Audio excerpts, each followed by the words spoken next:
శ్రీ గురుభ్యో నమః. శ్రీ సూర్యనారాయణ స్వామి దేవస్థానం శ్రీకాకుళం జిల్లాలో శ్రీకాకుళం మండలంలో అరసవల్లి అనే గ్రామంలో ఉంది. శ్రీకాకుళం పట్టణానికి సుమారు 1 కిలోమీటర్ దూరంలో గల ఈ గ్రామం శ్రీ సూర్యనారాయణ స్వామి దేవస్థానం ద్వారా బహుళ ప్రసిద్ధి చెందింది. ఈ దేవాలయం సూర్యనారాయణ స్వామి దేవాలయాలలో ప్రసిద్ధమైనది. ఇది అరసవల్లిలో ఉంది. ఇది శ్రీకాకుళం పట్టణానికి సుమారు 1 కిలోమీటర్ దూరంలో ఉంది. ఉత్తరాంధ్రలో ఇది ప్రసిద్ధ దేవాలయం. ఇది భారతదేశంలో గల సూర్య దేవాలయాలలో ప్రాచీనమైనది. పద్మపురాణం ప్రకారం ప్రజల క్షేమం కోసం కశ్యప మహర్షి ఈ దేవాలయ విగ్రహాన్ని ప్రతిష్ఠించినట్లు ఆధారాలున్నాయి. ఈ దేవాలయ నిర్మాణం కోసం ద్వాపర యుగం నాటి ఆధారాలు లభిస్తాయి. ఉషోదయ కిరణాలతో సమస్త జీవకోటిని నవచైతన్యంతో ఉంచుతున్న ఆ సూర్య భగవానుడికి నిత్య పూజలు జరుగుతున్న ఆలయం అరసవల్లి. ఈ ఆలయంలో భాస్కరుణ్ణి పూజించిన వారు అన్ని కష్టాలు తొలగి హర్షంతో వెళతారు. కాబట్టి ఒకప్పుడు ఈ ఊరిని హర్షవల్లి అనేవారని, అది క్రమేణా అరసవల్లిగా మారిందని ప్రతీతి. మహాభాస్కర క్షేత్రంగా పిలుస్తున్న ఈ ఆలయానికి ఎంతో ఘనమైన చరిత్ర ఉందని స్థల పురాణం చెబుతోంది. ఆలయం తొలుత దేవేంద్రునిచే నిర్మితమైనదని పురాణ ప్రవచనం. చరిత్ర పుటలను తిరగేస్తే అరసవల్లిలోని శ్రీ సూర్య దేవాలయాన్ని కళింగ రాజ్య పాలకులు తూర్పు గంగరాజులలో ప్రముఖుడైన దేవేంద్ర వర్మ శాలిశకం 545లో నిర్మించినట్టు తెలుస్తోంది. ఆ తరువాత అతని వారసుడు 1వ దేవేంద్ర వర్మ శాలిశకం 648లో సూర్యగ్రహణ సమయాన ఆదిత్య విష్ణు శర్మ భాను శర్మలనే బ్రాహ్మణులకు అరసవల్లితో పాటు మరికొన్ని గ్రామాలను దానం ఇచ్చినట్లు ఆలయ పరిసరాల్లోని శాసనాలు స్పష్టం చేస్తున్నాయి. అనంతరం శాలిశకం 1077 మరియు 1150 సంవత్సరాల మధ్య జీవించిన అనంత శర్మ చోడగంగ దేవరాజు సూర్యదేవునికి శ్రీ కూర్మనాథునికి కొంత భూమి దానం చేసినట్టు అరసవల్లిలో దొరికిన శాసనాల ద్వారా తెలుస్తోంది. శాలిశకం 1609 నాటి శాసనంలో అరసవల్లిలో ఓ విద్యాలయం విద్యార్థులకు ఉచిత భోజన వసతితో పాటు చెరువు తవ్వకానికి భూదానం చేసినట్టు తెలిపారు. శాలిశకం 1434లో తూర్పు గంగ వంశం అంతరించినంత వరకు ఆదిత్యుడికి నిత్య పూజలు కొనసాగించారు. అరసవల్లిలో సూర్య దేవాలయం నిర్మాణం గంగరాజుల్లో ఒకరైన దేవేంద్రవర్మ హయాంలో జరిగింది. కళింగ దేశ రాజధానిగా శ్రీముఖలింగం ఉన్న రోజుల్లో ఇప్పిలి అక్కన్న సూరప్ప అనే సోదరులు రాజు దర్శనానికి వెళ్ళి తమకు సూర్యదేవుడు కలలో కనిపించి కొన్ని వివరాలు చెప్పారని విన్నవించారు. ఆ సోదరుల దైవభక్తిపై ఎంతో నమ్మకంతో వారిని అరసవల్లి సూర్య దేవాలయానికి అర్చకులుగా దేవేంద్రవర్మ నియమించినట్లు కొన్ని రచనల ఆధారంగా తెలుస్తోంది. కృష్ణా తీర ప్రాంతానికి చెందిన ఈ సోదరులు శ్రీముఖలింగం వస్తున్నప్పుడు వంశధార నదిలో ఒక తాళపత్ర గ్రంథం దొరికిందని, అందులో సూర్యదేవుని పూజా విధానాలు ఉన్నాయని వారు మహారాజుకు తెలిపినట్లు చరిత్ర చెబుతోంది. వారి వారసులే ఇప్పటికీ ఆలయ అర్చకులుగా కొనసాగుతున్నారు. గంగవంశ రాజులు తరువాత గజపతులు అరసవల్లితో పాటు ఉత్తరాంధ్ర ప్రాంతంలోని ఆలయాలను సంరక్షించారు. శాలిశకం 1599లో హజరత్ కులీ కుతుబ్ షా శ్రీకూర్మం వరకు దండయాత్ర జరిపి అరసవల్లి ఆలయాన్ని ధ్వంసం చేసినట్టు సౌత్ ఇండియన్ ఇన్స్క్రిప్షన్స్ 5వ సంపుటం ఆధారంగా తెలుస్తోంది. 16వ శతాబ్దంలో ఈ ప్రాంతానికి నిజాం నవాబ్ సుబేదారుగా వచ్చిన షేర్ మహమ్మద్ ఖాన్ తానే ఈ ఆలయాన్ని ధ్వంసం చేసినట్లు ఒక శాసనంలో చెప్పుకున్నారు. అతని వద్ద ఉద్యోగిగా ఉన్న సీతారామస్వామి అనే పండితుడు మహమ్మద్ ఖాన్ దండయాత్ర గురించి తెలుసుకుని ఆలయంలో మూల విరాట్ను ఒక బావిలో పడేశాడంట. శాలిశకం 1778లో యలమంచిలి పుల్లాజీ అనే అతను ఆ బావిలో మూల విరాట్ను కనుగొని బయటకు తీసి ధ్వంసమైన ఆలయాన్ని పునర్నిర్మించి విగ్రహ ప్రతిష్ఠ చేశాడు. ఆ సమయానికి నల్లని గ్రానైట్ శిలతో రూపొందించిన మూల విరాట్ విగ్రహం తప్ప మరే అవశేషం మిగలలేదు. అలా కాలక్రమంలో ఇప్పిలి జోగారావు ఆలయ ధర్మకర్తగా ఉన్న సమయంలో సారవకోట మండలం అలుదు గ్రామస్తులైన వరుదు బాబ్జీ దంపతులు ఆలయ వాస్తు నిర్మాణం దెబ్బతినకుండా గర్భగుడిపై విమానాన్ని అంటే గోపురాన్ని పడగొట్టి దక్షిణాది పద్ధతిన కాకుండా ఒరిస్సా అంటే ఓడ్ర సంప్రదాయంలో నిర్మించారు. కురుపాండవ యుద్ధంలో జరగబోయే బంధునాశనం చూడనల్లక బలరాముడు తీర్థయాత్రలకు బయలుదేరాడు.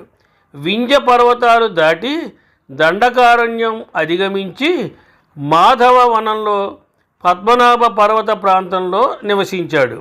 కరువు కాటకాలతో బాధపడుతున్న కళింగ ప్రజలు తమను ఈ బాధ నుండి విముక్తులను చేయవలసిందిగా బలరాముని ప్రార్థించగా అతను తన ఆయుధమైన హలం అనగా నాగలిని భూమిపై నాటి జలధార వచ్చేటట్లుగా చేశాడు. బలదేవుని ఆయుధమైన నాగావళి ఉద్భవించినది కాబట్టి నాగావళి అని పిలువబడుతోంది. ఈ నాగావళి నదీ తీరమందు బలరాముడు 5 విశిష్ట శివాలయాలను నిర్మించాడు. అందులో 4వది శ్రీకాకుళం పట్టణంలో వెలసిన ఉమారుద్ర కోటేశ్వర స్వామి ఆలయం. ఈ ఆలయాన్ని ప్రతిష్ఠించిన సమయంలో శ్రీ స్వామివారిని దేవతలందరూ దర్శించుకున్నారు. అదేవిధంగా ఇంద్రుడు ఈ మహాలింగాన్ని దర్శించుటకు వచ్చాడు. అప్పటికే కాలాతీతమైంది. పిదప నందీశ్వరుడు, శృంగేశ్వరుడు, భృంగేశ్వరుడు ద్వారపాలకులు శ్రీ స్వామివారిని దర్శించుటకు ఇది తగిన సమయం కాదని వారించారు. పిదప ఇంద్రుడు వారితో ఘర్షణకు దిగాడు. అప్పుడు నందీశ్వరునికి ఆగ్రహం వచ్చి కొమ్ములతో ఒక విసురు విసిరాడు. ఇంద్రుడు ఆ కొమ్ములు విసురకు కొంత దూరంలో పడ్డాడు. ఇంద్రుడు పడిన ఆ స్థలాన్నే ఇంద్ర పుష్కరిణి అంటారు. అప్పుడు ఇంద్రుడు సర్వశక్తులు కోల్పోగా సూర్య భగవానుని ప్రార్థించగా ప్రత్యక్షమై నీవు పడిన చోట నీ వజ్రాయుధంతో త్రవ్వమని చెప్పాడు. ఇంద్రుడు వజ్రాయుధంతో త్రవ్వగా అచ్చట సూర్యభగవానుని విగ్రహం దొరికింది. దానితో పాటు ఉష, ఛాయ, పద్మిని విగ్రహాలు కూడా లభించాయి. అచ్చట ఇంద్రుడు దేవాలయం కట్టి సూర్యభగవానుని ప్రతిష్ఠించాడు అని పురాణ కథనం. అదే ఈనాటి అరసవెల్లి క్షేత్రం. అనంతరం శ్రీ ఉమారుద్ర కోటేశ్వర స్వామి వారిని దర్శించుకొని జన్మ పునీతం చేసుకున్నాడు. ఈ దేవాలయంలో సంవత్సరానికి 2 పర్యాయాలు సూర్యకిరణాలు ఉదయ సంధ్యలో గర్భగుడిలో ఉన్న మూల విరాట్ పాదాలకు సోకేలా నిర్మించబడడం ఒక ప్రత్యేకత. శ్రీకాకుళం జిల్లాలోని ప్రసిద్ధ దేవాలయమైన ఉషాపద్మిని ఛాయా సమేత శ్రీ నారాయణ స్వామిని సూర్యకిరణాలు తాకుతాయి. అరసవల్లి దేవస్థానం ప్రాంగణం, అనివెట్టి మండపం, ధ్వజస్తంభం నుంచి సుదర్శన ద్వారం మధ్యలో తొలి కిరణాలు గర్భగుడిలోకి మూల విరాట్ ఆదిత్యుని శిరస్సును స్పృశిస్తాయి. ఆదిత్యుని సూర్యకిరణాలు తాకిన వైనాన్ని తిలకించేందుకు తండోపతండాలుగా భక్తకోటి అరసవల్లికి తరలివస్తారు. సకల జీవులకు సంక్షేమాన్ని, ఆయురారోగ్యాలను ప్రసాదించే ఈ స్వామివారి ఇరుచేతులు అభయముద్రలోనే ఉంటాయి. మామూలు రోజులతో పోలిస్తే మాఘ, వైశాఖ, కార్తీక మాసాల ఆదివారాలలో ఈ క్షేత్రానికి వచ్చే భక్తుల సంఖ్య గణనీయంగా పెరుగుతుంది. అందులో ముఖ్యంగా రథసప్తమి నాడు ఆ సంఖ్య లక్షల్లోకి చేరుకుంటుందన్న విషయం అందరికీ తెలిసిన విషయమే. అలాగే ఉత్తరాయణ, దక్షిణాయన మార్పుల్లో భాగంగా ప్రతి ఏటా మార్చి 9, 10, 11, 12వ తారీఖుల్లో అక్టోబర్ 1, 2, 3, 4 తేదీలలో స్వామివారి ధ్రువమూర్తిపై ఆదిత్యుని తొలి కిరణాలు తాకుతాయి. స్వామి పాదాల మీదుగా మొదలై శిరోభాగం వరకు సూర్యకిరణాలు ప్రసరించే అద్భుత అపురూపమైన దృశ్యాన్ని తిలకిస్తే సర్వపాపాలు తొలగిపోతాయని ప్రతీతి. సర్వదర్శనం మరియు ఇతర కార్యక్రమాలకి ఆలయ దర్శనకి సమయాలు ఉదయం 6 గంటల నుండి మధ్యాహ్నం 12:30 వరకు, అలాగే తిరిగి సాయంత్రం 3:30 నుండి రాత్రి 8 గంటల వరకు ఈ ఆలయం భక్తుల సందర్శనార్థం తెరచి ఉంటుంది. సుప్రభాతం ఉదయం 5 గంటలకు నిర్వహిస్తారు. అలాగే ఉదయం 5:30 గంటలకు నిత్య అర్చన ఉంటుంది. మహానివేదన మధ్యాహ్నం 12:30 చేస్తారు. ఈ ఆలయంలో అష్టోత్తర సేవ, సహస్రనామార్చన, క్షీరాన్న భోగం అంటే ప్రతి ఆదివారం సాయంత్రం 3 గంటలకు, క్షీరాభిషేక సేవ, తిరువీధి సేవ ప్రతి ఆదివారం సాయంత్రం 6 గంటలకు, అలాగే కళ్యాణ సేవ, సూర్య నమస్కారాలు ప్రతి ఆదివారం ఉదయం 6 గంటల నుండి మధ్యాహ్నం 12 గంటల వరకు ఉంటాయి. పండుగలు, ఉత్సవాలు. రథసప్తమి ఇది సూర్యనారాయణ స్వామి వారి విశేష పర్వదినం. కళ్యాణోత్సవం ఇది చైత్ర శుద్ధ ఏకాదశి నుండి బహుళ పాడ్యమి వరకు 6 రోజులు అరసవల్లిలో జరుగుతుంది. మహాశివరాత్రి ఈ రోజున ఈ ఆలయ క్షేత్రపాలకుడైన భువనేశ్వరి సహిత రామలింగేశ్వర స్వామికి ఈ పర్వదినం రోజున ఉత్సవం జరుగుతుంది. ప్రత్యేక అభిషేకాలు రాత్రి జరుగుతాయి. డోలోత్సవం హోలీ పండుగ రోజున సాయంత్రం కామదహనం పండుగని జరుపుతారు. ఈ ఆలయ ప్రత్యేకతలు: దేవాలయ ప్రధాన మూర్తి సుమారు 5 అడుగుల ఎత్తు కలిగి కమలపు రేఖలతో 7 గుర్రాలతో పక్కన పద్మ, ఉష, ఛాయ దేవేరులతో కూడుకొని ఉంటుంది. విగ్రహ పాదాల వద్ద ద్వారపాలకులగు పింగళ దండులతో పాటు సునక, సనందాది ఋషుల విగ్రహాలు ఉన్నాయి. సూర్యరథం కిరణాలు కూడా చెక్కబడి ఉన్నాయి. ప్రతి రథసప్తమికి సూర్యకిరణాలు మూల విరాట్ పాదాలపై ప్రసరిస్తాయి. ప్రస్తుత దేవాలయం రథం నమూనాలో చక్రాలపై నిలిచినట్టుగా నిర్మించారు. బయటకు పోవు మార్గద్వారం వద్ద ఆలయానికి సంబంధించిన 3 శాసనాలను నిక్షిప్తం చేశారు. ఈ ఆలయానికి చేరుకునే మార్గాలు: బస్సు ద్వారా శ్రీకాకుళం జిల్లా ముఖ్య కేంద్రమైన శ్రీకాకుళానికి అన్ని ప్రాంతాల నుండి విరివిగా బస్సులు లభిస్తాయి. విశాఖపట్నం నుండి ప్రతి 30 నిమిషాలకి నాన్ స్టాప్ బస్సు సౌకర్యం కలదు.